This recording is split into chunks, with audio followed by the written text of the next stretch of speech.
the opportunity is to take new technology and infuse it in there and bring all of that enablement philosophy that we've talked about to this product set. And it's 3/4 done in a very short amount of time. And now as we go to market and as we change the way we operate, I think we're going to be uniquely positioned against everybody to deliver far more results for people more quickly.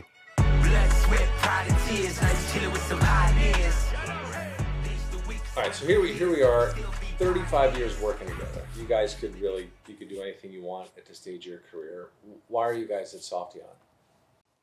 Because we tried to make a band, but the band failed.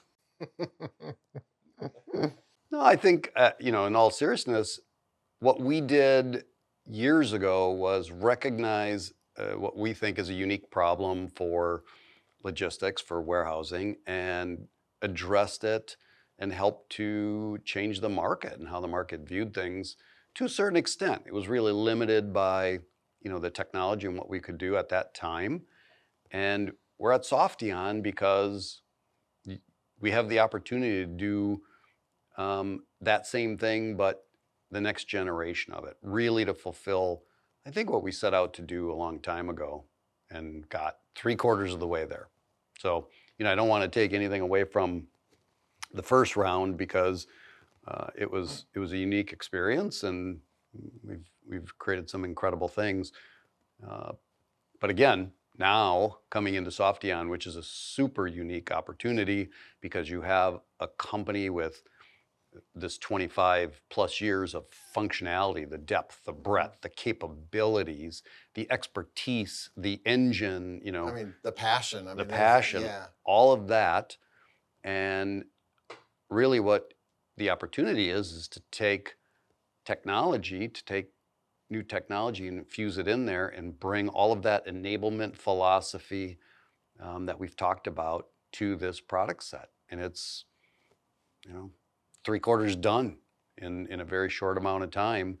And now as we go to market and as we change the way we operate, I think we're going to be uniquely positioned against everybody to deliver far more results for people more quickly.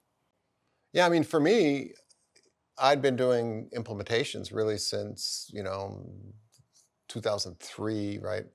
And so I started the Get Us ROI company in 2003 and doing implementations and sort of, in the 2016 timeframe, 2015, 2016, we started to look at what was going on and saw just stagnation in just the ideas that were out there, being brought forward. And I think that there was a lot of, folks, especially in the higher end WMS area, where they were just, in fact, one of the product managers for one of the high-end WMS companies came to me, I said, what do you got new? He goes, we don't need anything new. What else do you need? We got this big functionality. I'm like, are you really kidding me right now? Like, we're doing all this crazy stuff all over the world, doing these crazy implementations. I said, there's a lot to do. And so, that was just a microcosm of our frustration to say, look, we got to move the needle forward. We can't, it's like, you can say, okay, we're pushing things forward, but if you just push things forward in these small little increments, it's just not enough. And we said it's time for a bigger change, a bigger philosophical change, like, we took originally, and the time has come. So we started undergoing just, these ideas to say, as an implementer, as the way we think about things, how would we do it if we had tools to do it? And so we just started building that out. And over the next 6 years or so, we built a lot of different things. And, when you took over here at Softeon, I'm thankfully that, I was one of your first calls, I think, to say, hey, you want to talk about getting back together. And so we brought all of our technology and our amazing team members with us to, which I think, matches the passion of the team members here really well. And it allows us to have that marriage to say, let's solve those problems, because we've been having this frustration, along these years that, we just weren't able to move quickly enough. And now with Softeon, I think we can. So it's been great. And I don't intend to retire, and because I love this work so much, and so for us to be in a position to, apply these ideas that we've developed over the last 6 years or so into a company that's already got amazing products is like a dream come true for somebody like me. Yeah, it's a, like we said, it's really unique opportunity. The timing was perfect. So you have, yeah, as Mark said, it just was a lot of stagnation over the last 10, 15 years. And the next 10, 15 years are going to be very active, very evolutionary. I don't want to use revolutionary because I don't think supply chain really goes through revolutions, but it is going to evolve and change and grow. And we're in the middle of it with a platform and technology that will enable people to do that. Right. We've a, we have infused that philosophy into this organization to say, we're going to be part of that change. We're going to be in the middle of that change, and we're not going to inhibit it. So it's a very different thing than, kind of just planning the next release of what you've been doing for the last 10 years. Yeah, I think that our frustration, I think to the point, our frustration all along was we felt like some of the WMS vendors were really good at sort of putting up gates, right? Because they wanted to sort of keep you corralled, right? Because that was their whole ROI, right? Is to keep you in. So we always thought of this as like, hey, we don't do gates, we just do keys. So we just do the keys.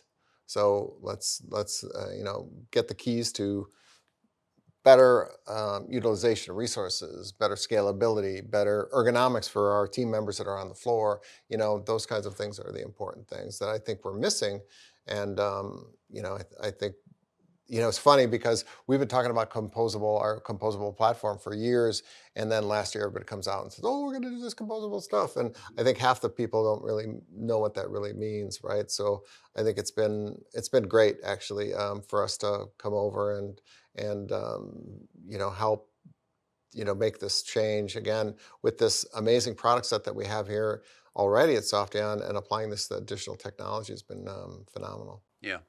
I think another big driver is, when you look at the last 15, 20 years, everybody has kind of bolted together bigger solution suites. And I'll just make this gigantic broad solution suite because that's what everybody wants. And I think that game's changing. I think as you look at the unique problems in a warehouse, and especially with the labor challenges and all of this kind of the automation and how it's all kind of changing, I think people are going to like a company that is focused. So I like being here because that's the problem set we're focused on. Yeah. We're not off worrying about, all kinds of other solution suite platforms pieces. We're focused on what's going on in that For distribution sure. I mean, center. if you think about like the warehouse and the distribution campus, let's say, because it's beyond just a warehouse. As soon as you get beyond that, right? I think that what happens, you get all that stuff, and it sort of dilutes the ROI. It can dilute the ROI picture for the ops folks in the warehouse, right? And I think the interesting thing that's different than like on the planning side, in the warehouse, I always think about a warehouse as multiple competing microflows trying to achieve the same thing with the same resources, right? And so you have different microflows, like receiving is a microflow of a warehouse, and shipping is a microflow of a warehouse. And there might be sharing some resources, staging lanes and things like that. And so getting all those things coordinated is such a different game than some kind of planning system that you're playing into it. It's just such a different mindset, and optimizing those things, staying focused on those things, that's the difference. That's the difference. We can stay focused on those things. We want to optimize those things. We're not going to get out into wild planning things right at this moment and say, okay, we're focused on execution, making sure that we optimize those flows in the building. So we're, within the distribution center, we're giving the maximum ROI that you could achieve in the distribution center. Yep. Yeah, so playing off that a little bit more, right? We talked about earlier, WMS is a different animal. Mm-hmm. It requires a different mindset and a different culture. Softeon clearly had that foundational culture, that customer-centric, great technology. So when you think about culture, talk about the kind of culture that that we have here at Softeon that we're building on it? Yeah, I think culture is, people talk about it all the time, and it tends to get overused. Culture is a strategic weapon, but it's true. I mean, that we have um, an incredible resource here in the team and in the culture across multiple dimensions. One is the longevity. So we are fortunate to have people that have been here 20, 25, 30 years that really have seen, like Mark has seen, like I have seen, all these different operations. And you can't just book learn that, right? I mean, you can go to Georgia Institute of Technology and go through their supply chain logistics program and you get a basis for it, but you don't get that same level of expertise. So we have the expertise, and then we have the passion, really the passion and commitment to customer focus. So we walked into an organization that, simply put, would do anything to make a customer successful. And we've helped that organization expand that definition a little bit so that it also has some elements of being more innovative, really being a little bit more teamwork, kind of some cultural elements that we think are really important, and are maturing that process so that it becomes a little more balanced. But it's really rooted in that customer focus and making sure that the customer gets what they need as soon as they possibly can get it.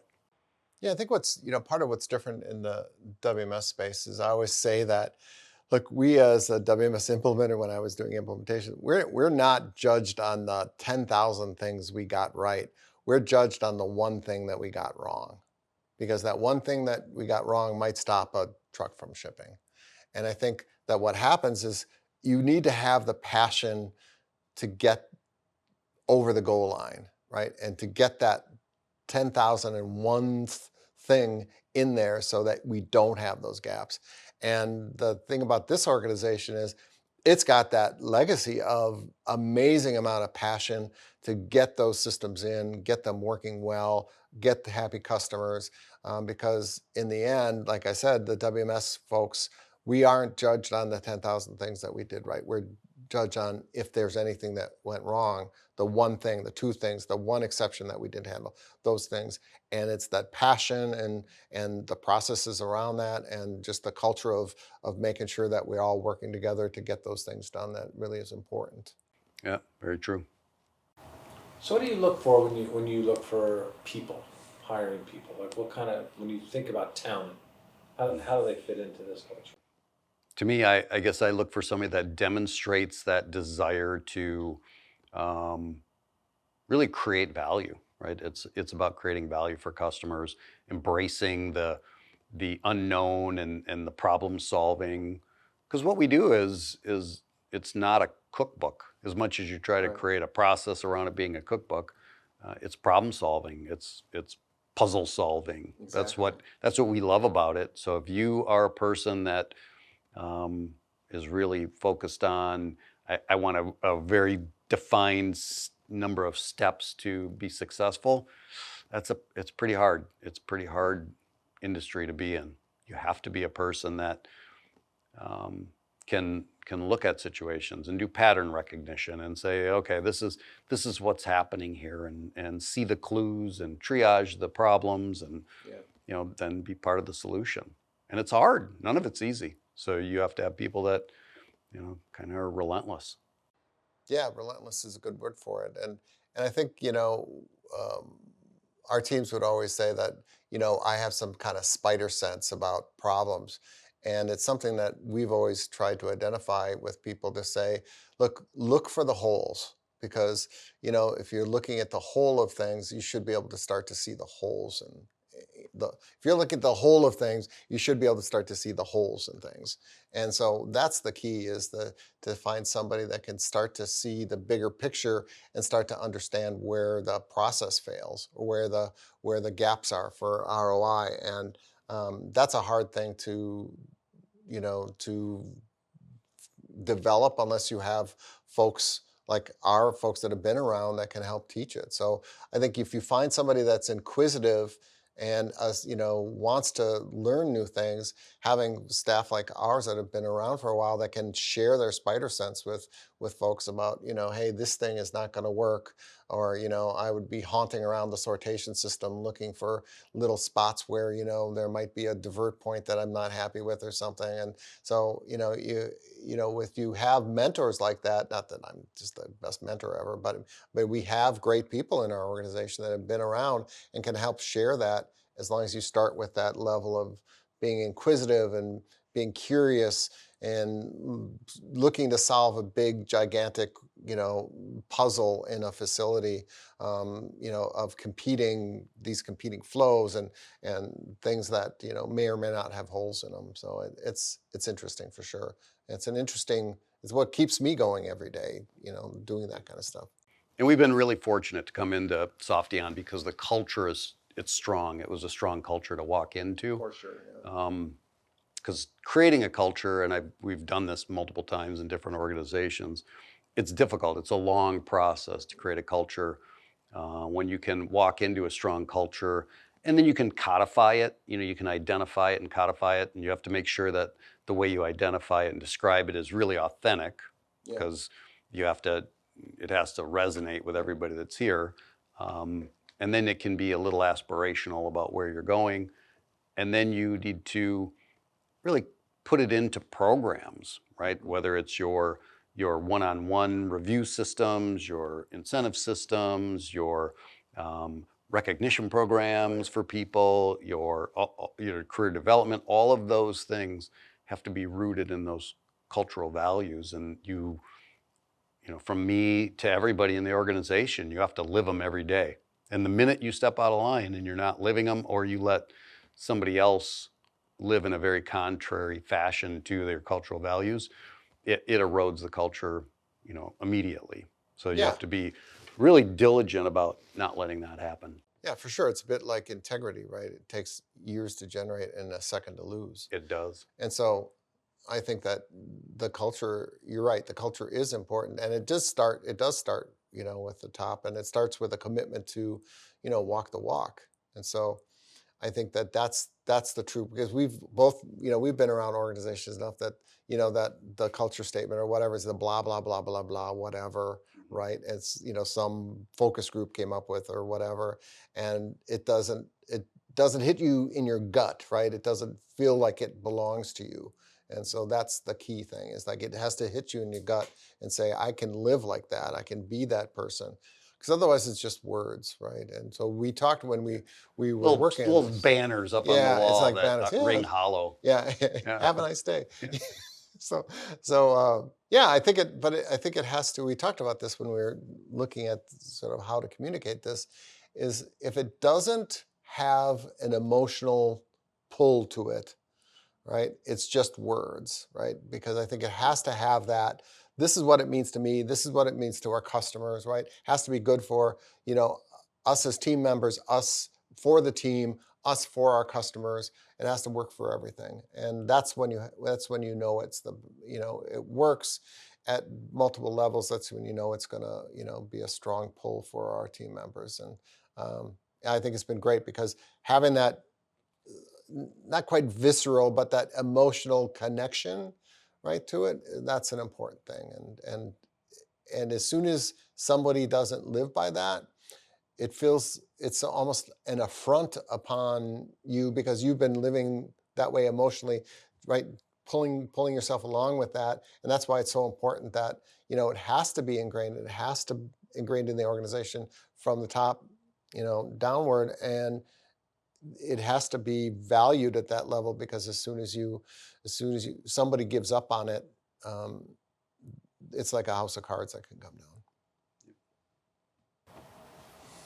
One more question. What's one piece of advice you would give to an aspiring young supply chain professional?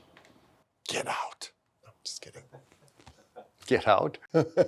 I would say, you have to really be curious. You got to be fearless about diving in and learning and trying new things. And there's such a wide variety of what happens in supply chain and warehouses that if you think it's all written in a book and it's all there to be just learn before you experience it, it's going to be a difficult thing. So you gotta like that. You gotta like that that level of chaos or unknown in your job. You gotta thrive on it. Yeah, interestingly, I'm helping a university design their Masters of Supply Chain program right now, and we're going back and forth on this a lot about exactly that topic. And I tend to lean in toward a bit more of, real life, this will help you sort of, mode of operating. To your point, dig in, get your hands dirty, right? Get involved. Don't just stand back. Now, obviously, if you're on the planning side, right, there's a level of, it's planning, right? But still, there's details to be dug into. There's things to be able to get into at a lower level. But to me, I love the operations side, and I would encourage anybody to, if you really want to increase your value, learn the technology, but listen to the ops folks, learn the operations side, because somebody who knows both the ops side and technology is worth their weight. And that will never change, no matter what happens. It's just the technology will change, right? The operational profiles of things will change, and you'll be able to move with it. I think if you, as soon as you, sort of pigeonhole yourself into one area or another, I think you limit yourself. And so, part of what I've been advocating in this master's program is to make sure that we're attending to, not just being sort of, ivory tower thought processes around that. Well, some of that's important, but really get into the guts of like what makes the supply chain work. And I think that folks that do that really will always be the most valuable people in their organization. Yeah, but it's kind of a predisposition. It's Yeah. if you have that desire, if you have the draw to get out into a warehouse, into the operation, to look, to see, I got to go figure this out, what's going on out here. If that's where you naturally find yourself, you're going to be spectacular. If you want to sit behind, in your office and have somebody bring issues to you, yeah, you're probably not going to do that well, because you don't see it. You don't Yeah. experience it for what it really is. For sure. So yeah, we've been around folks a lot of times that, like during go lives, they're sitting up in the office, and you have the other types that are down on the floor. Be the person down on the floor. Be the person finding out what the problem. Find out why that aisle vehicle's roaming around in receiving, and it shouldn't be, right? Find those, obviously there's a small little problem, but find those weird situations that you look at it, you say, well, that is definitely not something that looks right to me. I can remember early in my career being in a implementation and out working, I was sitting out in the shipping area and working, and I saw a fork truck go over and pick up a pallet from a P&D and take it over and move it over, across there. And then a minute later, I saw him pick it back up and take it back over to that P&D. And I thought, well, that's odd. Why would he do that? Yeah. And I just marched over there and I said, what? I know. Hey, didn't you just move that from there to there and then back? And he said, yeah. I said, why? System told me to. And I said, well, that's not right. There's no reason to be doing that. And so, because that could have gone on all day if you're not out there and you just say, what is going on there? Remember we were walking through this facility, and it had those light switches that go off in the aisles when nobody's in the aisle. And there was the guy sitting there in the aisle on an aisle vehicle, and all I could see is the green of the terminal because all the lights are going off. And we walked over there and we said, hey, what you doing? And his RF terminal just said, looking for work. And he says, looking for Just work. looking for work. And in the dark, in an aisle, and you think to yourself, oh yeah, we probably got to fix that directed work function to give them some work. But I think that's the important thing, is get out, be out there, whether that's on the floor, getting into your supply chain in the network, meeting the vendors, get out there and, be part of it. Yeah, there's some of the best stuff happens out on the floor. And you learn that people can take naps anywhere. Yeah, like exactly. Stuffed in a double press back pallet bay location. You're like, somebody's napping back there. Yeah.